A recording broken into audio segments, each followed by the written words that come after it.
The Lavender Odyssey by John W. Lavender. Chapter 5. Guru Magic. The circuitous routes of our journey through life take us on encounters that are sometimes brief yet meaningful.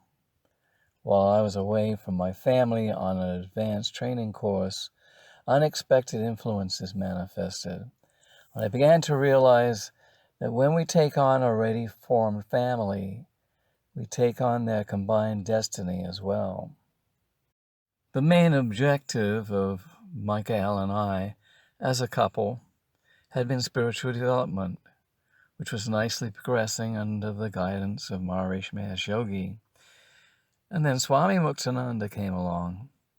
It was reported by those close to the source of the TN movement that Muktananda had been endorsed by Maharishi, and both Micah-el and I independently had taken steps toward him. The focus of this change was in the Catskill Hills of New York State, where both Muktananda and Maharishi had international centers. We decided to camp near the Siddha Yoga ashram in South Fallsburg. Compared to Maharishi, Muktananda was exotic. TM was sedate and westernized, whereas Siddha Yoga was traditionally Indian. The ashram in the Catskills was only a 6-hour drive from where we lived in Canada, and so we drove there to receive Shaktipat from Muktananda, that is, being swatted with pungent-smelling peacock feathers. Like I said, it was all very exotic to us TMers, who had been starved of all things Indian. After an intense weekend at the Siddha Yoga ashram, we began our return home and stopped at a restaurant near the highway, where a lively group of devotees had gathered for breakfast. If you didn't like ashram food, it was the place to go. We picked up coffee and began our journey home. However, something extraordinary occurred. Micah-el, who was driving, suddenly said, "I can't carry on." I looked at her and I realized that the entire concrete world had ceased to exist. Everything appeared ethereal. Consciousness projected on the background of our minds. Micah-el asked me to take over the wheel. A psychotherapist might say we were having a psychotic event. However, I was completely awake and calm within myself. We arrived home, and this state of consciousness stayed with us for 4 days. I was disappointed when it faded. Nevertheless, the experience demonstrated the power of Shaktipat. Inevitably, we turned our attention to South Fallsburg, and eventually to India. When Muktananda returned to his ashram in Maharashtra, we wanted to go with him. The finances were an issue. Plus, we had to make provision for the kids' education. Another aspect of our life concerned Barnaby, which had taken a different direction due to Ron attempting to gain full custody of him. Initially, Micah-el went to the ashram in Ganeshpuri with Ianna and Christopher. The plan was I would follow later, and there was always the possibility of moving to the subcontinent semi-permanently. India was like walking into a pungent perfume, sometimes putrid, sometimes heady, but nonetheless on a different plane of existence. Another century jumbled together with Western technology. I arrived at the ashram after a brief encounter in Bollywood. Micah-el had picked me up at the airport and whisked me off to a reception at a film director's palatial home, who was a devotee of Swami Muktananda. Then on to the ashram in Ganeshpuri. Our days at the ashram followed a strict routine of meditation, chanting, working, more chanting, and no sex. Not much sleep either, as we got up at 4:30 in the morning while it was still cool. In February, the temperature was a moderate 90 degrees Fahrenheit during the morning and dropping to 60 at night. Micah-el, Christopher, and I shared a room on the first floor of the annex underneath a gigantic bee's nest. On the plus side, we had a private shower. That is, if you call a bucket of hot water to pour over yourself a shower. Ladling the water with a cup seemed a simple solution to indoor plumbing. The cup was also used for other purposes, as toilet paper was in short supply. We adapted to these minor inconveniences as part of the India experience. Ianna, Vairagya, shared a dormitory in the annex with other girls her age. Micah-el, Leelavati, had the job of cleaning Babaji's quarters, and Jai Ram went to the ashram school. I was given the name Nandikesha. I didn't like it because it meant the Lord of Ghosts, and so I never used it. In the afternoons, I worked in the sculpture garden, excavating with a pick and shovel. This mainly involved removing huge boulders and building tiers out of the side of a hill for cultivation purposes. My work partner was a Native American from Mexico, by way of New York. He said he was a Yaqui, short, thick-set, and muscular, his head shaven and his body hairless. I had seen him parading around the ashram as a pujari, performing the purification rite, not so very different from the Native American smudging ceremony. He appeared to be out of place in the present company that consisted of professionals from the United States, Britain, and Australia. However, he was more in place in the ashram than lawyers, doctors, and financial advisors who went there to pile cow patties or something equally menial.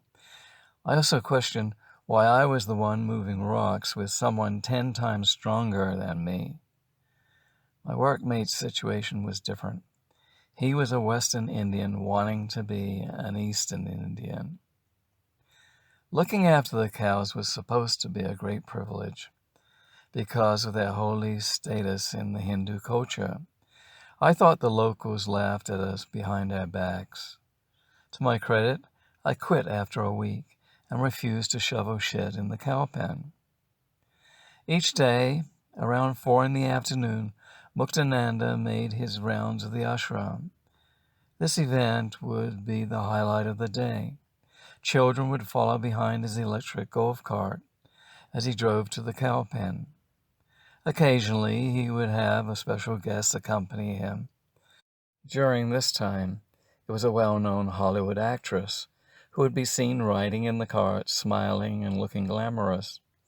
Other times, she would jog behind the golf cart, looking embarrassed. Swami Muktananda conducted himself more like a Raja than a saint. Certainly, his power over his subjects was greater. How he became master of all he purveyed would take several volumes to explain. Suffice to say, he gained his position as successor to a spiritual dynasty from his guru Nityananda. Among gurus of India, or indeed business empires in the West, naming a successor can create conflicts between rival factions. It makes it easier, but nonetheless contentious, when the guru makes a public statement of succession. After the demise of Nityananda, there were still those who claimed to be the rightful heir.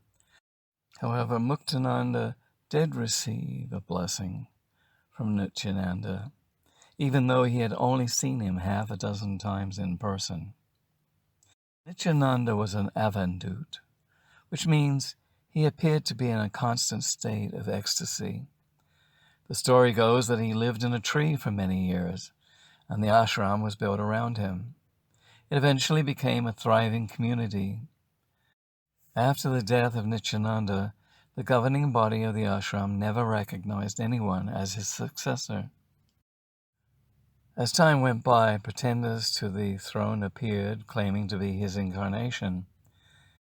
It was this kind of scenario that transpired during our stay at the ashram. A big celebration had been planned by Muktananda for Nityananda's Mahasamadhi Day.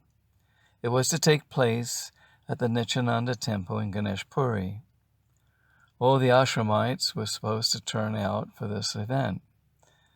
All past devotees of Nityananda had also been invited, and if they accepted, it was an acknowledgement of Muktananda's legitimate succession. Subsequently, this happened every year with the same result. Only Muktananda's followers attended. Except on this one occasion, a young guru arrived at the temple with an entourage of 6 devotees. The young saint's entrance had been timed perfectly. He came into the main hall just before the proceedings began. He was about 18 years old, with a handsome but serious face. His black hair fell halfway down his back, and he wore the orange robes of a Swami. His followers were of mixed ages, some of whom wore Western clothes, but there were no white faces amongst them. I recognized a local photographer who nervously greeted Muktananda as the little procession made its way to the Nityananda statue. The young saint circled around the statue and then prostrated himself on the floor. Taking a garland of flowers from around his neck, he placed it over Nityananda's head. Bowing and dropping to his knees, he kissed the feet of the Nityananda statue. Then he walked around it 3 more times, saluted with the palms of his hands pressed together, and with a slight bow of his head, exited through a side door. The other devotees followed suit. It was as if the whole episode had been choreographed. A ripple of excitement went through the temple as the chant began. A week later, Micah-el and I made an appointment with the photographer we had seen at the temple. We wanted to have a picture taken of us wearing traditional clothes. The photographer lived about 5 miles on the other side of Ganeshpuri, and so we hired a tonga, a 2-wheeled cart, to take us as far as the town. The driver and horse were both about 11 years old, one a fireball of energy and the other worn out. The driver continually pestered me about buying my digital watch. "How much you want for your watch?" "I'll give you cash tomorrow. I'll give you 2,000 rupees. He continued his annoying propositions the entire trip. And when he let us off at the main street of Ganeshpuri, I didn't give him a tip, which unleashed a bout of childish abuse. We walked down the main street, passing storefront temples, and recorded music blaring and revolving neon lights flashing. J-Ram began to whine about the heat and the distance, and I hoisted him up on my shoulders. As we passed by a school, children were singing their lessons in unison and waved to us through glassless windows where birds flew in and out. The day was hot, and we tried to keep in the shade. The house where the photographer lived was attractive. Its architectural style was hacienda, with high adobe walls surrounding a small flower garden. We entered the garden through a wrought iron gate. It appeared that the building had been divided into several small apartments. I knocked on the door, and the photographer led us into his apartment. Even though the outside of the house was attractive, the inside was dark and dingy. The photographer was in his late 50s, emaciated, wearing a white, freshly pressed shirt. Come in, he said, pulling out chairs from under a table and nervously running around to make us comfortable. "How may I assist you?" "We would like to have a photograph taken by the river," Micah-el said. "I'm afraid the river is very dirty," he replied. "We don't mind," I said. He inquired how we found out about him, and he said we had seen him in the temple at Nityananda's Mahasamadhi day. "It was very awkward for me," the photographer said, "because Muktananda is my guru, but my nephew was born 3 days after Nityananda's Mahasamadhi. Even as a little boy, he would say that he was going to be Nityananda when he grew up." "What kind of yoga does he teach?" I asked. He doesn't formally teach anything. So what do you do at his ashram? Asked Micah-el. Play cricket. The photographer urged us to go to the river before the sun set. The water in the river was low and muddy. Women sat on their haunches on the bank washing clothes, and, as usual, the paths were full of people busily coming and going. It was hard to find a secluded spot. Finally, we reached a place where large flat stones broke the surface of the water. Under my direction, the photographer took several shots, one of us standing in the river, another standing by a tree, and a series of reflected images. We picked up the photographs the following week. They were very unusual, otherworldly, one might say, and the camera doesn't lie. Living in India might be considered exotic, but there was no adequate health care there. Later, after I returned to Canada, Christopher became sick, and Micah-el thought it best to return home. She went to see Muktananda, and he said she should return to her own tradition.